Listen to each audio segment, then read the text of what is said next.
नमस्कार दोस्तों, DD react के एक और रिएक्शन वीडियो में आप सभी का स्वागत है। मैं हूं आलोक। तो आज जो वीडियो लेकर आए हूं वीडियो है नैला पाकिस्तानी रिएक्शन का। Bangladesh on boil again, 24 hour deadline to president to resign.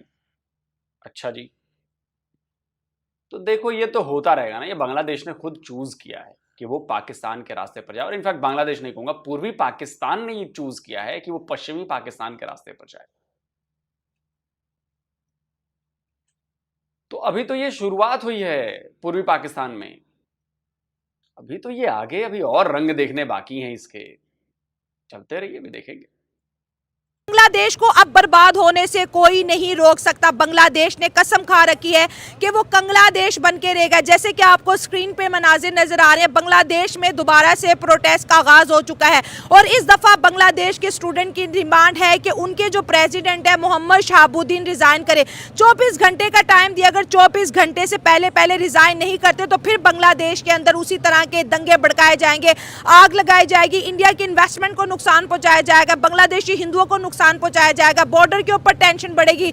दूसरी जानिब से भारतीय बीएसएफ जो है बहुत ज्यादा अलर्ट है, वो एक्टिव हो गई है, क्योंकि इस दफा उनकी डिमांड यह है कि प्रेसिडेंट रिजाइन करे और आर्मी चीफ बांग्लादेश का बदला जाए। बांग्लादेश के कॉन्स्टिट्यूशन को बदलने की बात की जा रही है। एक तरफ देखा जाए तो इंडिया बांग्लादेश के साथ जो है अपने हालात जो है नॉर्मलाइज करने की कोशिश कर रहा है, लेकिन बांग्लादेश का एंटी इंडिया नैरेटिव इतना ज्यादा जहर उगलता हुआ नजर आ रहा है कि वो खुद अपने मुल्क को जो है बर्बाद करने के लिए तैयार बैठे हैं। क्या इंडिया को क्या जरूरत है बांग्लादेश से अपने रिलेशन नॉर्मलाइज करने की? इंडिया को कोई जरूरत नहीं है। इंडिया कभी नहीं जा रहा नॉर्मलाइज करने। सिचुएशन बिगाड़ी भी बांग्लादेश ने है, नॉर्मलाइज भी उसी को करना है। भाई इस समय अगर मैं पश्चिमी पाकिस्तान की बात करूं तो वो जो भाई उन्होंने सिचुएशन बिगाड़ी, उन्होंने दोस्ती खत्म की, उन्होंने बॉर्डर्स बंद किए। अब कौन नाक रगड़ रहा है?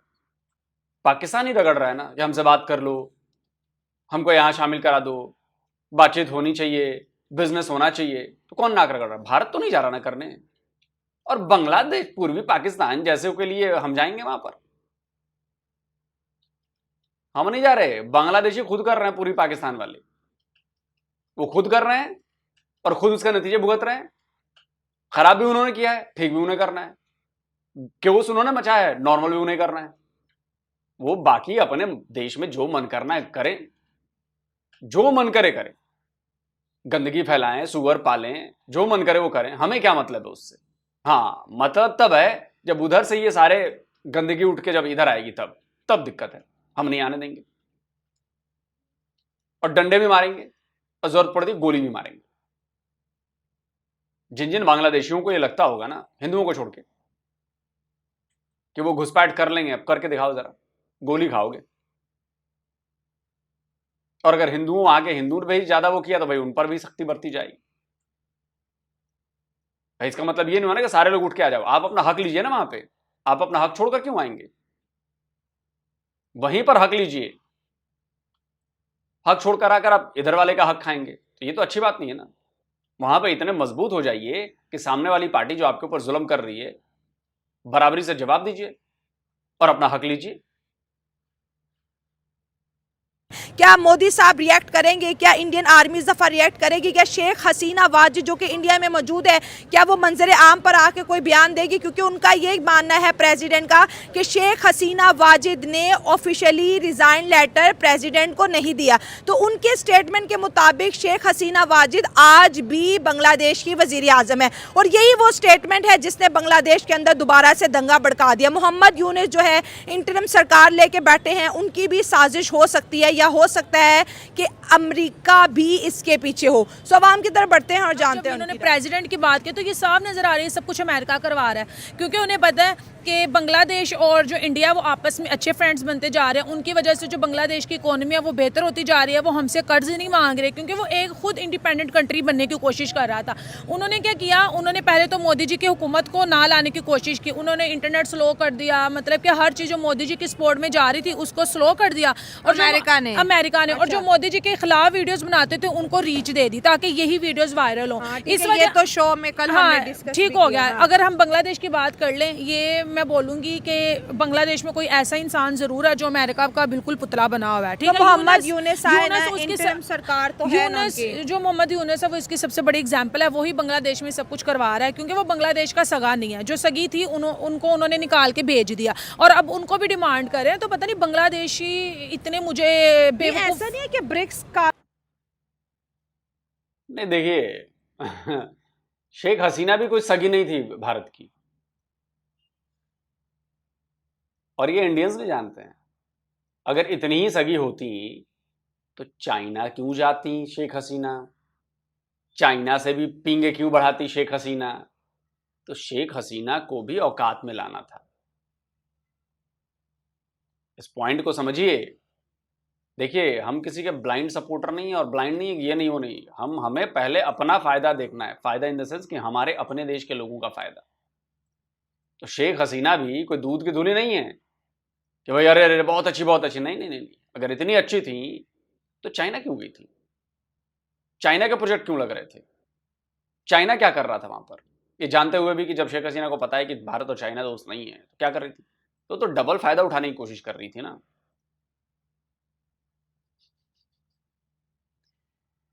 ये प्याज है, जो जियोपॉलिटिक्स है ना, ये प्याज है। हर परत के बाद एक नई परत खुलती है इसमें। कौन सी परत किसकी है वो उसने अपने हिसाब से खोली। भारत ने अपनी परतें अपने हिसाब से खोली, अमेरिका ने अपनी परतें अपने हिसाब से खोली। और जो अमेरिका का है वो मार्टिन आइलैंड जो भी है, वो जो प्लान है वो भारत को भी पता है। और भी परतें हैं अभी प्याज में, खुलती रहेंगी। बट ओवरऑल जो नुकसान होना है वो बांग्लादेशियों का होना है। ये जो बांग्लादेशी बनी है, पूर्वी पाकिस्तानियों का होना है। और कंगलू देश, तुम्हारा गेम ओवर हो गया। 5 साल वेट करो, बस 5 साल, गेम ओवर है तुम्हारा। Wait for 5 years only. न तुम्हारे नए अब्बू अमेरिका बचा पाएंगे, मोहम्मद यूनुस की बात कर रहा हूं, न तुम्हारे पुराने अब्बू चाइना बचा पाएंगे। आना पड़ेगा अपने दादा जान के पास, भारत के पास। और इस बार दादा जान ने लठ लेके बैठे हुए हैं। दादा जान, आओ फिर बताते हैं लठ। याद रखना।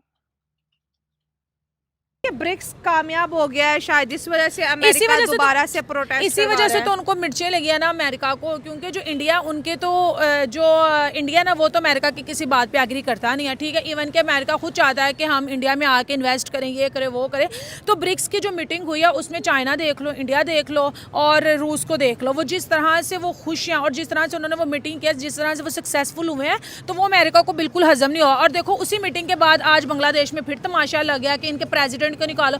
और सबसे अहम चीज़ जो मैंने नोटिस किया है, बांग्लादेश में कुछ भी होता है वहाँ पे बांग्लादेशियों को कुछ नहीं कहते, वहाँ पे बांग्लादेशी हिंदुओं को टारगेट किया जा रहा है। और वो स्पेशली हिंदुओं को गुस्सा दिलवा रहे हैं, और वो मोदी जी से कुछ ऐसा करवाना चाहते हैं। आपको पता है कि जहाँ पे भी टेंशन बढ़े, आपको पता है कि जहाँ पे भी हिंदुओं पे कुछ जुल्म होता है, पाकिस्तान की बात कर लो या अदर कंट्रीज की कर लो, तो मोदी जी बहुत एक्टिव होते हैं और वो उन पे बात करते हैं। जिस तरह से हमने तुर्की में एक वाकया देखा था, वो अपने हिंदुओं को लेके बहुत ज़्यादा सिंसियर है। और ये चाहते हैं, अमेरिका के पीछे साजिश है, और ये चाहती है कि हम कोई ऐसा प्लान करें जिसकी वजह से इंडियंस लोगों को गुस्सा आए, जिसकी वजह से उनकी सरकार को गुस्सा, और वो बांग्लादेश के ऊपर कुछ ऐसा स्टेप कर दे कि जो थोड़ी सी भी हमें नजर आता है कि शायद इंडिया बांग्लादेश को माफ कर लेगा, वो बिल्कुल टोटली उनको खत्म कर। देखें जिस तरीके हम तो यहाँ बेवकूफ बैठे हैं, हमें तो इन सबको पता नहीं है। आपको ये सारी बातें पता है, लेकिन हमें ये सब बातें पता नहीं चलती। मतलब मैं भारत की सरकार की बात कर रहा हूँ। भारत की सरकार को सब पता है, और इसीलिए वो ऐसे कदम उठाए जा रहे हैं। हमारे कंधे पर बंदूक रखकर अमेरिका हमें लड़वाना चाहता था चाइना से, तो टका सा जवाब मिला है ना भारत और चाइना की तरफ से। तो अमेरिका अगर ये सोचता है कि वो पाकिस्तान को जैसे डील करता है वैसे इंडिया को डील कर लेगा, तो पाकिस्तानियों की तो औकात नहीं है ना कोई। पाकिस्तानियों को तो गले में पट्टा है, पट्टा टाइट किया तो पूंछ हिलाने लगा पाकिस्तान। नहीं नहीं, हम इजराइल पर कुछ नहीं बोलेंगे, बिल्कुल बयान नहीं देंगे, ठीक है, हो गया, काम हो गया, खत्म। ज्यादा थोड़ा और हुए, अभी खबर दिखा देता हूं। 25-26 फिर नई कंपनियों पर सैंक्शन लगा दिया जो पाकिस्तान में डिफेंस मैन्युफैक्चरिंग में इंपॉर्टेंट रोल निभाती हैं। तो गले का पट्टा और थोड़ा अमेरिका ने टाइट कर दिया। अब इसके बाद क्या होगा? आपकी अब आर्मी बिल आएगी। तो अमेरिका ये समझने की भूल करता है कि हम भारत को भी ऐसे ही हाँक लेंगे। अब भारत है हाथी, समझे? तो हाथी को हाँकना इतना आसान नहीं। तो हाथी ने दिखा दिया कि लो बेटा तुम हीरो बन रहे हो, आओ आओ भाई पैंडा साथ में आओ। तो पैंडा और हाथी ये को गए, अंकल सैम की पिछवाड़े से आग निकलने लगी। चाबी हमारे पास भी है ना। अगर आप पन्नू और कनाडा के जरिए आप हमें उमेटना चाहते हैं हमारे कान, तो आपके कान उमेटने के लिए भी हमारे पास औजार है। उमेटना चालू हो गया। अब आप देखिए कैसे बिल बिला रहे हैं। अमेरिकन को आइडिया नहीं है कि ब्रिक्स खा जाएगा उन्हें, पूरे वेस्ट को खा जाएगा। देखें जिस तरीके से बांग्लादेश वाले स्टेप्स ले रहे हैं, ये बांग्लादेश को बांग्लादेश बनाने के सफर पे लेके चले गए हैं। अच्छा। कोई भी मसला होता है उसको इंडिया के साथ अटैच कर देते हैं। पहले शेख हसीना और स्टूडेंट्स ने कैसी बुरी हरकतें की कि अटैक कर दिया जाके। आप उनके अंडर गारमेंट्स उठा के फिर रहे हो, आप उनका घर तोड़ रहे हो। ये तरीका नहीं है रिजाइन करवाने का। शेख हसीना इंडिया जाके बैठ गई, अब ये प्रेसिडेंट की तरफ चले गए हाँ, हैं। ठीक है। अगर प्रेसिडेंट भी भागेगा तो कहाँ जाके स्टे करेगा? इंडिया के अंदर। वो भी इंडिया ही जाएंगे। क्योंकि उनके पास और कोई पनाहगाह ही नहीं है। उन्हें पता है कि इंडिया राइट नाउ सेफ है, उनकी आर्मी काफ़ी अच्छी है, उनकी इकोनॉमी तो वर्ल्ड बेस्ट जा रही है, तो ये जाके वहाँ स्टे करेंगे। इसका डायरेक्ट नुकसान किसको होगा? बांग्लादेश को। अच्छा। जिसका 3 साइड से बॉर्डर लग रहा है इंडिया के बिल्कुल, साथ। ऐसे एक ही। ऐसा कंट्री जिसने आपको चारों साइड से घेरा हुआ है, जिसके मफादात जिससे आपके मफादात जुड़े हुए हैं। अब देखें अडानी ने बिजली बंद की है, बांग्लादेश के पल्ले क्या रहा है? कुछ भी आप नहीं, इंडिया से ले रहे हो, बर्बाद। टेक्सटाइल जो है आपकी सारी इंडिया के अंदर चली गई है। बिजली कहाँ बंद की है भाई? ऐसा कुछ नहीं है, बकाया है। वो कह रहे हैं कि भैया बकाया दे दो। इन्वेस्टमेंट सारी पहले आपको इंडिया की तरफ से आ रही थी। दुनिया की इतनी बड़ी इकोनॉमी के साथ आप पंगा नहीं ले सकते। बेसिक ये पंगा करवा कौन रहा है? जिस तरीके से अमेरिका को लगा कि यार ब्रिक्स के अंदर, अब मोदी ने तो चाइना से हाथ मिला लिया, हाँ बिल्कुल। उन्होंने अब लगाई बांग्लादेश को उंगली कि आप जाओ और जाके इंडिया के खिलाफ स्टेप लो।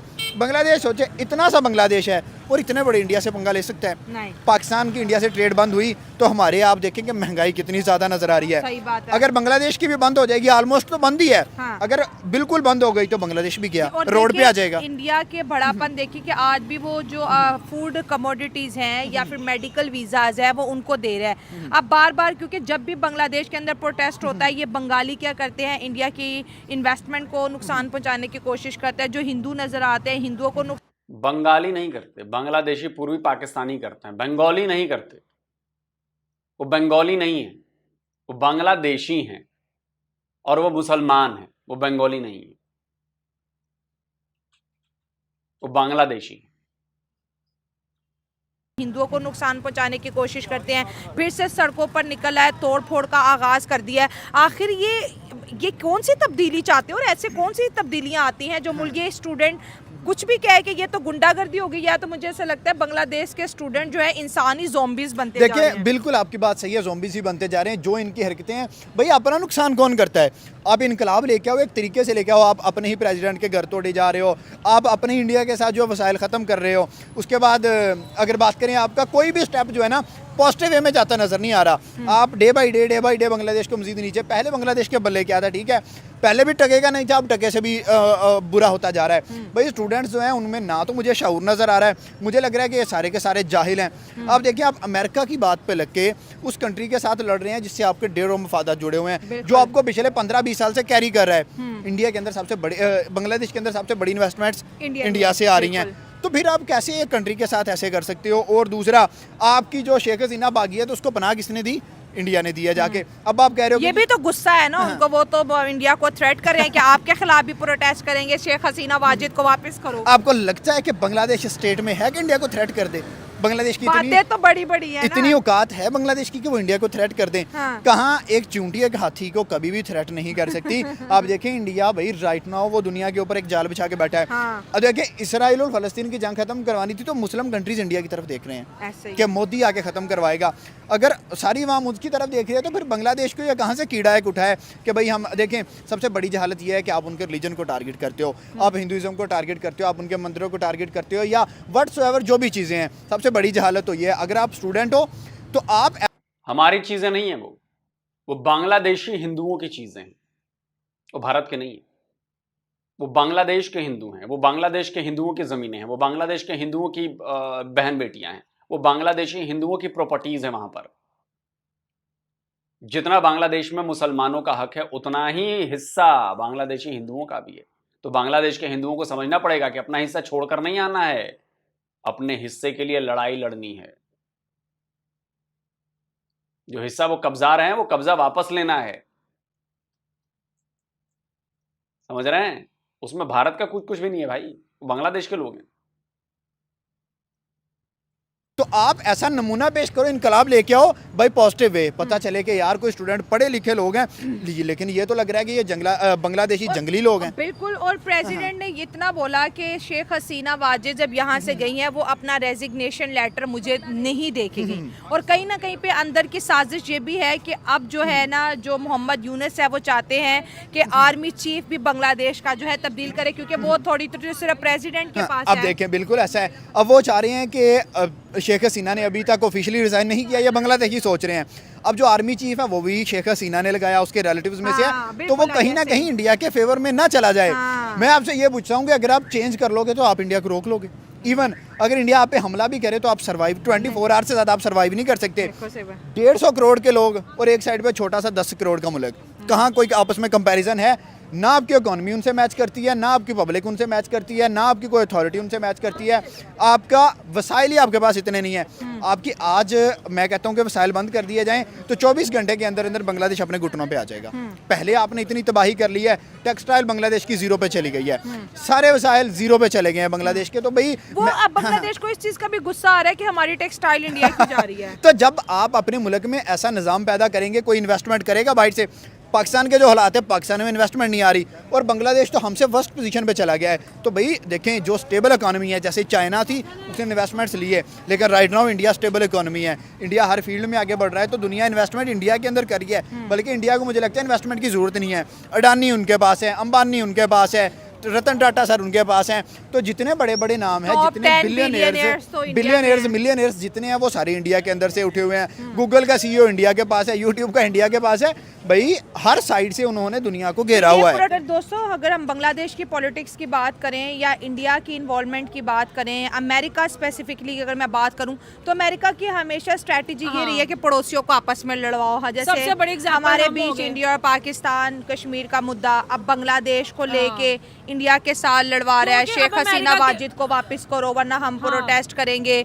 मंदिरों पे अटैक, हिंदुओं पे अटैक, उनके फेस्टिवल्स के ऊपर अटैक, अब जो है प्रेसिडेंट के होम के ऊपर अटैक। तो ये किस टाइप के स्टूडेंट है? ये मैंने तो मुझे लगता है ये स्टूडेंट नहीं है, इन्होंने कुछ अपने ही लोग स्कूलों में भर्ती किए हुए हैं जिनको इन्होंने पूरा ट्रेन किया हुआ था कि हम इस टाइम ये सिस्टम करेंगे। और आपको पता है कि जब एक जगह दंगा होता है तो उसको देखते देखते लोग शौकियों में भी दंगा करना स्टार्ट कर देते हैं।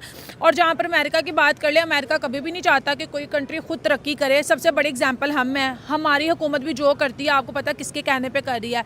बांग्लादेशी जो कर रहे हैं आपको पता है मोहम्मद यूनुस किसके कहने पे ये बांग्लादेश में सब कुछ करवा रहा है। अगर हम कनाडा की बात कर लें, वो भी ट्रूडो भी इंडिया के खिलाफ लगा हुआ है। निजर के मामले में तुम्हारा क्या काम है जब तुम्हारे पास कोई सबूत ही नहीं है? लोग तुमसे कह रहे हैं कि भाई हमें एविडेंस दो, हमें एविडेंस दो। अगर तुम्हारे पास है तुम प्रूफ करो, वैसे ही बिना बातों के तुम हवाएं छोड़ते जा रहे हो। अगर हम तुर्की की बात कर लें, उनकी कितनी हेल्प किया। वो मतलब कि जो अमेरिका है ना, वो तमाम कंट्रीज को अपने कंट्रोल में करना चाहता है। अगर जो कंट्रीज इंडिया के साथ मिल जाती है, सबसे बड़ी एग्जांपल रशिया देख लो, रूस देख लो, वो इंडिया के साथ है, वो अमेरिका के गुलाम नहीं है। अब अगर हम रशिया की बात कर लें तो जिस तरह से पे भी सैंक्शन लगी थी, लेकिन इंडिया को भी धमकाया गया था, लेकिन इंडिया ने तेल वगैरह लिया। तो मतलब कि इंडिया किसी की नहीं अच्छा, सुनता। सब इम्पोर्टेंट चीज ये बताओ, तुम्हारी सिक्स सेंस क्या बोल रही है कि जिस तरह शेख हसीना वाजिद जो है अपनी जान बचा के इंडिया में पनाह लेती हैं, तो क्या प्रेसिडेंट जो है मोहम्मद शहाबुद्दीन भी प्रेशराइज हो जाएंगे? क्योंकि स्टूडेंट तो तोड़फोड़ पे उतर आते हैं, वो तो इतने जुनूनी हो जाते हैं कि वो तो रुकने वाले नहीं, दीवारें तोड़ देते हैं, फलांग देते हैं। जो मेरी सिक्स सेंस काम करी है ना, शेख हसीना यहाँ से चलेगी, इंडिया में उनके बहुत अच्छा उनका वेलकम किया गया, ठीक है, उनको बहुत अच्छा प्रोटोकॉल मिलता है, वो बहुत अच्छी तरह वहाँ पे अपनी लाइफ गुजार रही है। बांग्लादेश से कहीं गुना ज़्यादा वो खुद को वहाँ पे सेव करी है। और अगर अपने ये प्रेसिडेंट को भी इस तरह से धमका रहे हैं, क्योंकि बांग्लादेशियों से किसी भी तरह का कुछ भी करवाया जा सकता है, ये हमने प्रोमो देख लिया था हसीना के दौर में। तो अपने इन्वेस्टमेंट निकाल रहे हैं ना, तो इंडिया भी तो माफ नहीं करेगा। इंडिया क्यों एक ऐसी कंट्री में इन्वेस्ट करे जहाँ पे उनके हिंदुओं की इज्जत नहीं है, जहाँ पे बिला वजह के दंगे भड़काए जा रहे हैं। ऑब्वियस इंडिया के हिंदू नहीं है मैडम, इंडिया के हिंदू नहीं है, वो बांग्लादेश के हिंदू हैं। ऐसे इन्फॉर्मेशन मत दीजिए। वो बांग्लादेशी हिंदू हैं, उनकी ज़मीनें वहीं हैं, उनकी संपत्ति वहीं है, वो उन्हीं पर उनका भी हक है। वो भारत के हिंदू नहीं है। आए जा रहे हैं। ऑब्वियसली इंडिया तो उनको सजा देगा और वो अपनी फैक्ट्रीज, गारमेंट्स की फैक्ट्रीज वो वहाँ पे ले गया। जो बांग्लादेश में थोड़ी सी बची थी वो भी इस दंगे के बाद चली जाएंगी। तो बांग्लादेश का हाल बिल्कुल वो कटोरे जैसा हो जाएगा। ये भी जहाँ जाएगा कटोरा लेके जाएगा कि मुझे भीख दे दो, और फिर मैं बोलूँगी वही अमेरिका को बोलो आके तुम लोगों की कंट्री हाई लेवल पर कर दे।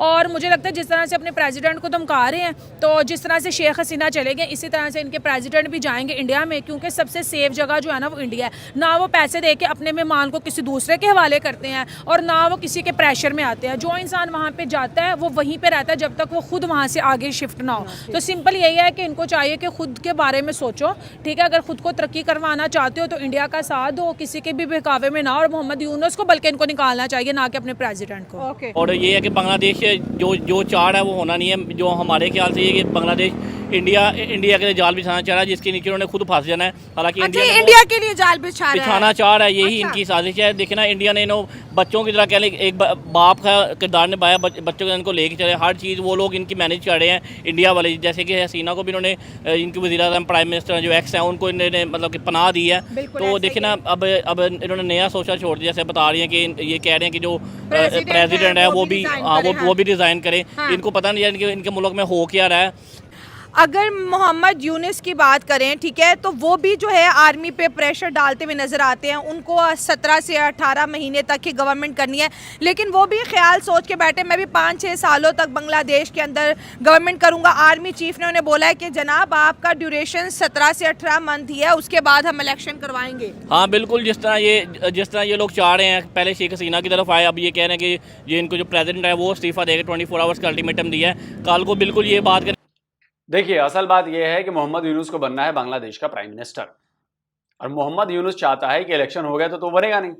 तो मोहम्मद यूनुस चाहता है, अमेरिका के इशारे पर, अमेरिका ने कहा है कि तुम्हें बनना है प्राइम मिनिस्टर, तो तुम इसके लिए जो करना चाहते हो वो करो। क्योंकि अगर चुन के कोई आ गया, बन के इलेक्शन होने के बाद कोई प्राइम मिनिस्टर बन के आ गया, तो वो उस पर अमेरिका अपनी तरफ से दबाव नहीं डाल पाएगा। लेकिन चूंकि अभी मोहम्मद यूनुस को सपोर्ट की जरूरत है, तो मोहम्मद यूनुस को अमेरिका, चूंकि मोहम्मद यूनुस खुद एजेंट है अमेरिका का, तो उसके लिए करना इजी है। तो इसीलिए वो कह रहा है कि भैया पीएम तुम्हें बनना है और इसके लिए जो करना चाहो तुम करो। मोहम्मद यूनुस वही कर रहा है। मोहम्मद यूनुस को बनना है बांग्लादेश का पीएम। देख लीजिए, से उन्होंने इस्तीफ़ा डिमांड किया हुआ है कि आप जो है इस्तीफ़ा दे दें, और ये कहा है उनको कि आप जो है आर्मी चीफ़ को जो है उनका इस्तीफ़ा ले लें। देखिए, कंट्रीज़ एक दूसरे के साथ बॉर्डर्स जब लगते हैं आपके, तो ज़ाहिरी बात है इम्पेक्ट होते रहते हैं। वहाँ की गवर्नमेंट, वहाँ की पॉलिटिक्स के इम्पेक्ट होते रहते हैं। लेकिन इंडिया और बांग्लादेश चूँकि उनका मतलब बहुत ज़्यादा ही उनके हैं एक साथ बिजनेसेस वगैरह, या दूसरे बॉर्डर के कन्फ्लिक्ट्स वगैरह की भी आप बात कर सकते हैं, या वहाँ पे जो हेट्रेड है बिटवीन द पीपल्स, तो आप उसकी बात कर सकते हैं। सो वी कैन से कि इसके इम्पेक्ट ये होंगे कि मतलब अगर वो चेंज होता है तो फ्यूचर को अब देखिए ये प्रेडिक्ट तो नहीं कर सकते, लेकिन ज़ाहिर बात है कि इसके जो है सिक्योरिटी पर इम्पेक्ट होंगे, या इंडियन बिज़नेस पर भी इम्पेक्ट हो सकते हैं। और साथ में ये है कि अगर प्रेसिडेंट इस तरह नहीं करते हैं तो फिर से प्रोटेस्ट शुरू होंगे। तो फिर जो है जिस तरह प्रीवियसली आपने देखा, जिस तरह सीना के साथ हुआ, तो प्रेसिडेंट के साथ भी ये ऐसा हो सकता है। है। टेस्ट की भी आपको लगता है कि अंदर से अमेरिका की साजिश है और ये इंडिया को प्रेशराइज करें कि आर्मी चीफ बदलेगा, बॉर्डर पे टेंशन होगी, लेकिन उस तरह भी तो इंडिया की बॉर्डर सिक्योरिटी फोर्सेस एक्टिव है। तो मैं वही कह रहा हूँ कि यार आपका देखिए, आपका कंपैरिजन उससे बनता है जो आपके बराबरी का है। इंडिया बांग्लादेश से वैसे लेवल में ऊपर है, आप किसी से 36 लोगों से पूछ लें, वो आपको बता देंगे कि इंडिया बांग्लादेश की कंपैरिजन बनता ही नहीं है। अमेरिका क्या करेगा, जैसे उसने पहले अफगानिस्तान को इतना साल तबाह करता रहा, अब वही तीली वो लगाएगा बांग्लादेश को। बांग्लादेश जाके लड़ेगा इंडिया से और बुरा होगा बांग्लादेश का ही। इंडिया, अरे बांग्लादेश, पूरी पाकिस्तान वाले नहीं आएंगे लड़ने। वो जानते हैं कि लड़ेंगे तो मार खाएंगे बहुत बुरे तरीके से। छोड़ो खैर, ये लड़ाई बढ़ाई के बाद पाकिस्तान ही कर सकते हैं। वही मन में बीज बोना चाहते हैं कि भाई लड़ल हो जाएगा, अटैक कर दो। तो मुझे नहीं लगता कि बांग्लादेश की आर्मी ऐसा कदम उठाएगी, ये हो जाएगा सुसाइडल, ये आत्महत्या करने वाली बात हो जाएगी। तो वो ये नहीं करेंगे। रही बात बांग्लादेश में जो कुछ भी हो रहा है, बांग्लादेशी उसके लिए जिम्मेदार है, पूर्वी पाकिस्तान के लोग उसके लिए जिम्मेदार हैं। पूर्वी पाकिस्तान को अगर ठीक से रहना है तो उसे भारत से अच्छे संबंध बनाने होंगे। अगर नहीं बनाना चाहते, हमारी बला से मत बनाओ। जो हाल हमने पाकिस्तान का किया है, जिस तरह से पाकिस्तान को आइसोलेट किया, उस तरह से तुम्हें भी कर देंगे यार। तिल तिल कर जिस तरह पाकिस्तान मर रहा है, भीख मांग रहा है उसका पीएम, वैसे ही तुम्हारे यहाँ हालत होगी। तुम भी भीख मांगोगे, तिल तिल कर मरोगे। और इसका क्या भरोसा है कि आने वाले दिनों में मेडिकल वीजा मिलता रहेगा? वो बंद भी हो सकता है। इसीलिए पूर्वी पाकिस्तान वालों यानी बांग्लादेशियों को मैं कहता हूं कि अति मत करो। अति करोगे ना तो उसके बाद जब हम अति करने पे उतरेंगे तो वही हालत होगी जो पाकिस्तान की हुई। 77 साल में हमने पाकिस्तान को भिखारी बना दिया। आज उसका पीएम दर दर जाता है सिर्फ इसलिए भीख मांगने के लिए। और जब उसका पीएम भीख मांगता है तो सोचो पाकिस्तानी आवाम को किस नजर से देखा जाता है। पता हो तुम लोग, बांग्लादेशियों को तो पता होगा, जो बांग्लादेशी बाहर रह रहे हैं विदेशों में, उनको तो पता होगा कि किस नजर से देखा जाता है पाकिस्तानियों को। तो तुम लोगों की हालत यही होने वाली है पूर्वी पाकिस्तान वालों। और जो हिंदुओं पर तुम लोग कर रहे हो वो तो भगवान देख रहा है, और इसी सब का फल है तुम्हारी आमदनी कम होती जाएगी, रोटी को तरसने लगोगे, मिलेगा नहीं खाने को, बेरोजगारी बढ़ने लगेगी। भगवान देख रहा है ना, वो जब लाठी चलाता है तो बड़े मजे में चलाता है। और ये होगा बांग्लादेशियों तुम पर। जितना जुल्म करना चाहते हो कर लो तुम लोग हिंदुओं पर, उनके त्यौहार बंद करा दो, उनकी चीजें बंद करा दो, उनको मारो, बहु बेटियों की इज्जत लूटो, जो करना है करो, लेकिन इसका अंजाम भुगतने के लिए भी तैयार हो। आज नंबर्स में ज्यादा हो तो तुम लोग लग रहा है कि जो मन करेगा हम वो करेंगे। कोई बात नहीं, आज से कुछ साल बाद तुमने ही ना कहा ना कि भाई हमसे गलती हो गई, तो बात करेंगे। दोस्तों आप बताएं, आप क्या कहते हैं। जल्दी मिलता हूं एक और नए वीडियो के साथ। नमस्कार, जय हिंद। तो अगर आप चाहते हैं मुझसे बात करना, मुझसे कोई सवाल पूछना, तो फैन कॉल पर आप मुझसे कनेक्ट हो सकते हैं। फैन कॉल में ये सुविधा है कि आप अपने हिसाब से वहां पर जाकर टाइम स्लॉट बुक कर सकते हैं कि आपको फलाने दिन मुझसे बात करनी है, फलाने टाइम पे मुझसे बात करनी है। लेकिन ये भी बता दूं कि ये पेड सर्विस है,